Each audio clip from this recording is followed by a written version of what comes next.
جب تو نے کسی دشمن پر تیر چلایا تو اس کو بھی جان لے کہ تو بھی اس کے نشانے پر ہے۔ اے دانا جو تجھ سے ڈرتا ہے تو اس سے ڈر، اگرچہ اس جیسے سینکڑوں سے تو جنگ جیت لے۔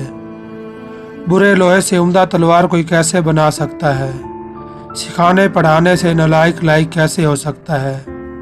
ویسے تو موت کا کسی کو کوئی علم نہیں، اتنا تو ہونا چاہیے جوانی گزر جائے تو رنگ رلیاں چھوڑ کر توبہ میں مصروف ہو جانا چاہیے، کیونکہ موت کا بلاوا کسی وقت بھی آ سکتا ہے۔ اپنی قبر میں زندگی کا سامان بھیج دے، بعد میں کوئی نہیں لائے گا، تو پہلے سے بھیج دے۔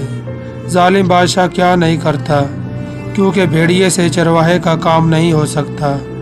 عربی گھوڑا گرچہ بوڑھا ہی کیوں نہ ہو جائے، گدھوں سے بھرے استبل سے پھر بھی بہتر ہے۔ جس میں برداشت کی قوت نہیں وہ سب سے زیادہ کمزور ہے۔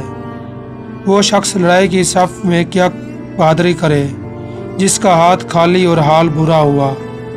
منزل کے تعین کے بغیر سفر شروع کرنا ایسے ہی ہے جیسے کوئی پرندہ بغیر پروں کے اڑان بھرے۔ بھیڑیے کا بچہ بھیڑیا ہی ہوتا ہے، گرچہ وہ انسان کے ساتھ پل کر جوان ہی کیوں نہ ہوا ہو۔ جو پائیدار نہیں وہ دوستی کا حقدار نہیں۔